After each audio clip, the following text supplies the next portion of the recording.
Hello guys, I have my tea ready, and today, as you guys saw in the title, we're doing a Q&A. A lot of you guys asked about living in Sweden, so a lot of the questions that I'm answering will be in regards to that, but also other things too. I just wanted to get some housekeeping things in order. If you're new to my channel, my name is Marybelle. If you're into anime, Studio Ghibli, Disney, voice acting, the topic of living abroad, specifically living in Scandinavia, anything that's chill or cozy, then this is the place for you. Don't forget to subscribe to my channel. Okay, let's just hop into the Q&A. How did you tell your parents you were dating someone you met online? Honestly, that was kind of a tricky subject. My parents are boomers.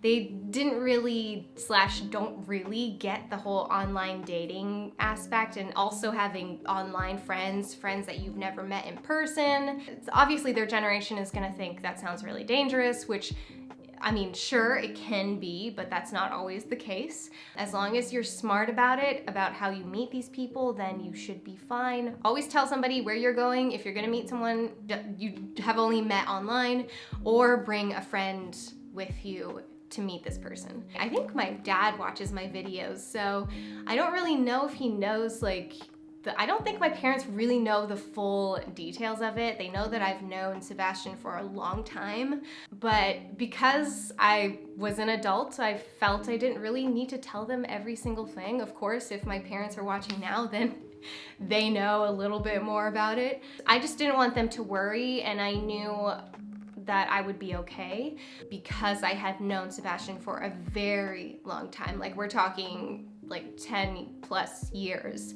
So I knew I was gonna be okay, and we were like Facebook friends for a while as well. So I didn't really have anything to worry about in terms of like him being dangerous or anything like that. I still was in the back of my head a little bit scared because it's not really like me to meet people that I've only met online.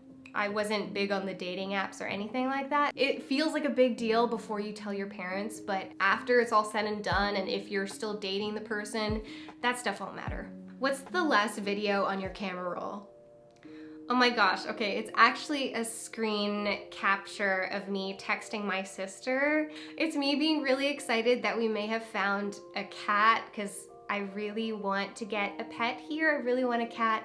She was just like my dream cat, how I pictured my dream cat to be, or at least to look like. And I was super excited, and so I wanted to like document it and, you know, send my sister a picture and just letting her know that we may have found the perfect cat. But unfortunately, she's not available anymore. So yeah, the hunt for a cat is still ongoing. I'm keeping the faith that it's gonna happen soon, that we're gonna find him or her soon.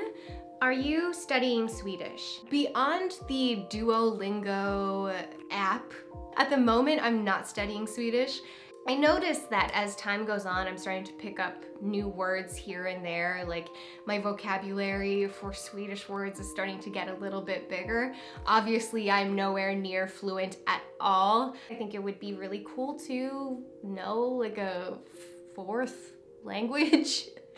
But my brain has even a hard time with French, which is my second language, and even with Cantonese, like, I can barely speak it. Like, my Cantonese is crap. So I'm just kind of like, the thought of having a fourth language in my brain feels like I don't even know if there's space in my brain for a fourth language.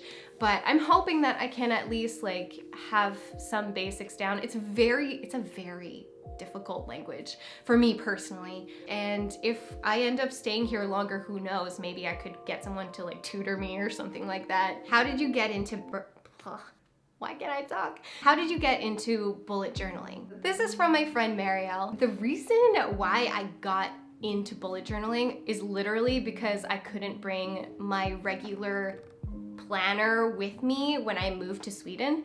So I decided to just buy like a blank bullet journal like notebook. Bought some markers and pens here and started just bullet journaling because I knew I would have more free time here in Sweden. So I wanted to fill it with some creative stuff, and I saw lots of people bullet journaling and it just looked a lot of fun. I have always been into like drawing and arts and craft type stuff. I'm not the best at it, and mind you, I'm very out of practice. I really enjoy it. It's really fun for me. I just kind of go with whatever I'm feeling, and if it looks like crap, then it doesn't really matter because it's just like I'm the only one seeing it, unless if I'm showing you guys. Ugh, there's a hair on my nostril. And it probably went inside my nose. Will you do any new song covers? So I do have a song cover, but I haven't posted it, and I don't know if I will. And it's actually from the Encanto movie. It's the song Waiting on a Miracle that Marybelle sings. I like how it turned out, but I just don't know if I'll post it. I might end up posting it on, I used to have an old voice acting channel that I used as like a teenager and like in my younger 20s. I might just like post any covers on there because I don't know if I want to cross that over to this channel anymore. I'm not sure what to do with it. I get this question a lot where it's, have you read any Harry Potter books? If so, which books do you like the most? As a kid, I really loved The Prisoner of Azkaban, but I will say that as I've gotten older, I have a really soft spot for the Half-Blood Prince. Have you ever had a problem making friendships, connecting with people in general? Do you have any tips? The short answer is yes. I have had a hard time with either friendships or making connections. For me, I don't really have a problem connecting to people because I'm always curious about what people have to say. I usually ask questions about the other person. I find that usually helps when making friends and connecting with people. I always ask about them because people love talking about themselves. I just find people fascinating a lot of the times. But once you're in the friendship, then if you're always asking about them and they never ask about you, then that's kind of, feels like a one-sided friendship. Yeah, like I mentioned in my vlog, I have always had issues with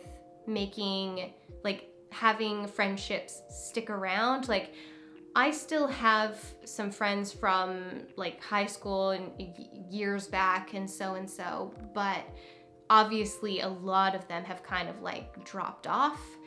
And I've had some friendships end for unfortunate reasons. People change. Your commonalities don't fit anymore, and I think that's okay. I think it's okay to realize that maybe you've outgrown some people, maybe they've outgrown you, or maybe you guys just aren't as close as you used to be, and that's okay. Wow, the sun is really shining. I think that the best way to start friendships is really to be curious about other people. I was a painfully shy kid. Like, I'm telling you, I was a very quiet kid when I was young, and still to this day I get scared of like people thinking that I don't talk, because when I was young, people didn't know if I could speak. That's how quiet I was. Now I'm not as painfully shy as I once was, but I still feel like that little girl a lot of the times. So making friends can sometimes feel a little bit more challenging than I feel like it should be. But yeah, my best advice is just to be curious about people. What's the hardest part of moving to another country? The hardest part for me is not being around my family, not having easy access to my family a lot of the times. I thought I was gonna be way worse with the homesickness than I actually am. It's actually not that bad for me right now, but especially at night for some reason, I can feel very sad about not being able to see my sister, especially like both my sisters, but especially my twin because she's, my twin. Another hard thing about moving to another country is that I miss my Canadian donuts. No one makes donuts like Canada does, and I miss it so much. Do you plan on staying in Sweden long term? Also, how is the food there? I do plan on staying in Sweden at least, hopefully, 2 years, but I do hope to have like some type of like vacation home or something like that here, making Sweden like my second home, my home away from home, basically. And the food honestly is very similar to Canada. There's, I mean, at least where I'm from, there's way more Asian cuisine, but the food is actually not that different. A lot of like Western type food, burgers, pizza, so and so. I have to say though, Swedish snacks are very good. Like, I'm not saying Canada doesn't have its great snacks, we do, but the Swedish ones just, like especially their chips. You guys have really good chips. What made you want to start making YouTube videos? I have been making YouTube videos for a long time, like even beyond this channel. So after I decided to start my own channel, me and my sister had a channel together for a little bit, and then I just kind of wanted to do my own thing. So I started this channel mainly because I was in a really tough mental state at the time. I think I started this channel in like 2016, and I was going through some really like challenging things at the time. My headspace was in a really weird spot. I was trying to find myself, figure myself out, and I started making like random videos and made videos about being a Slytherin for a really long time.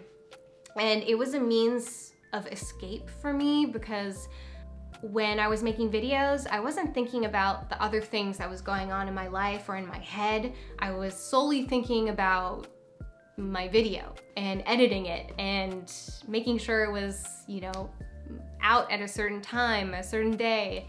I started making videos also because I wanted someone to talk to, I guess. And it's not like I didn't have people to talk to, but it just, I don't know, it was almost like the camera couldn't really judge me. I know that right now anybody could be judging me watching this, but in the moment, it felt like no one was judging me when I turned on my camera. Which character would you like to play in a Harry Potter movies?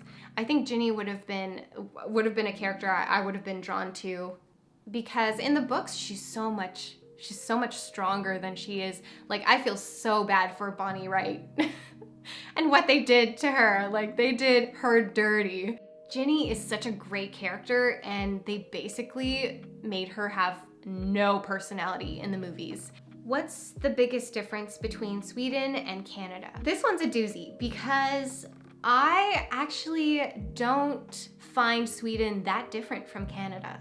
Like, I guess the vibe and people might be different. Like, Swedes are very much to themselves and more reserved.